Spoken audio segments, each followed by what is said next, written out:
mais qui est peut-être un peu méconnu du grand public, Mohamed Harkoun.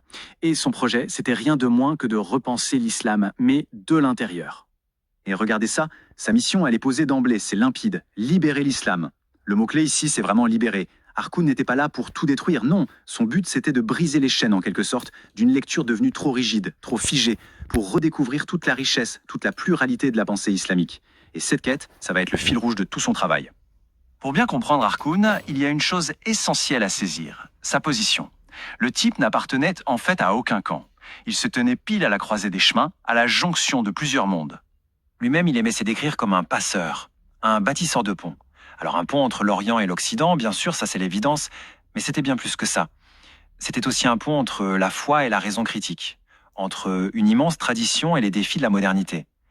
C'est vraiment depuis cet espace, cet entre-deux, qu'il a pu construire toute son œuvre.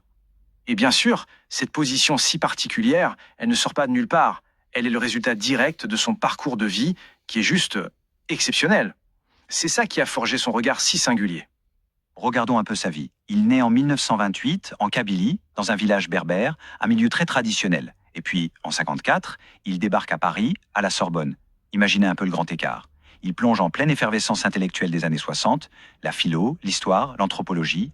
Ce n'est pas juste un voyage géographique, c'est un voyage intellectuel immense.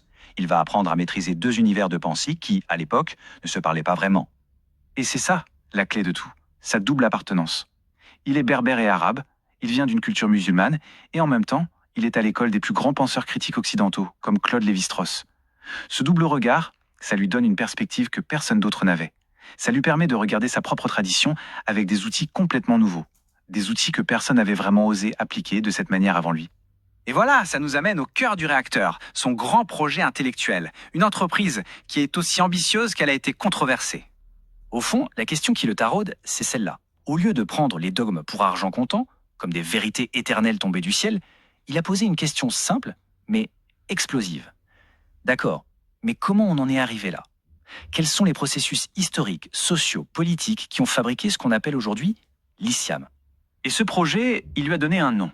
La critique de la raison islamique. Attention, le mot est important. Il ne s'agit pas de critiquer l'islam en tant que foi, non. Il s'agit de soumettre à l'analyse la raison, la logique, le système de pensée qui a produit les discours sur l'islam. C'est un peu comme faire de l'archéologie intellectuelle. On creuse pour voir ce que la tradition officielle a choisi d'enfouir. Alors, sa méthode, comment ça marche? Eh bien, il distingue trois types de raisons. D'abord, la raison religieuse. Ça, c'est le discours orthodoxe, officiel, celui qui a gagné en quelque sorte. Ensuite, il y a la raison philosophique. Pensez à des gens comme Avicenne, les grands rationalistes. Eux y ont été mis de côté. Et l'idée d'Harkoun, c'est d'utiliser une troisième raison, la raison critique moderne, avec ses outils, pour analyser comment la première a réussi à éclipser la seconde. Pour mener cette critique, il a dû se forger ses propres concepts. Des outils pour nommer des choses qui, jusqu'alors, n'avaient, tout simplement pas de nom. Et là, attention, il y a une distinction qui est fondamentale chez lui. D'un côté, il y a l'impensé.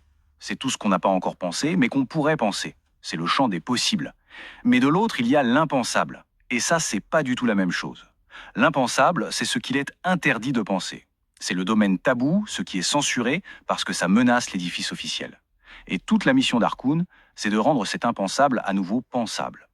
Concrètement, cet impensable, c'est quoi? C'est par exemple oser étudier le Coran non seulement comme une parole divine, mais aussi comme un texte qui a une histoire. C'est admettre le rôle central de l'humain dans l'interprétation de cette révélation.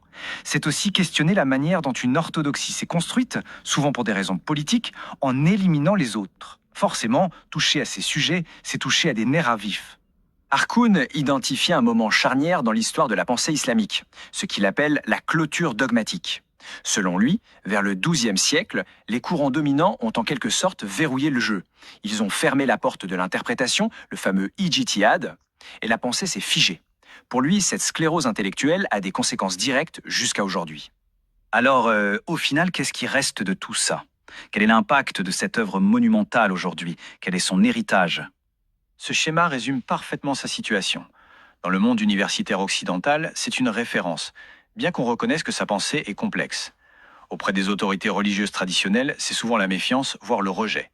Et pour les penseurs musulmans progressistes, il est une source d'inspiration majeure, même si son approche reste très exigeante. Et il faut être clair, Harkoun le savait lui-même. Son projet, ce n'est pas l'affaire d'une seule vie. Il a posé des questions fondamentales, il a ouvert des chantiers immenses. Mais les résistances, qu'elles soient institutionnelles, politiques ou même psychologiques, restent très fortes. Le travail qu'il a initié est loin, très loin, d'être terminé. Finalement, l'héritage d'Harkoun se résume peut-être dans cette question. Une question assez vertigineuse. Parce que plus que des réponses toutes faites, il a laissé derrière lui une méthode, une posture intellectuelle, une invitation à l'audace et au courage de penser. Et cette invitation, aujourd'hui plus que jamais, reste d'une actualité brûlante.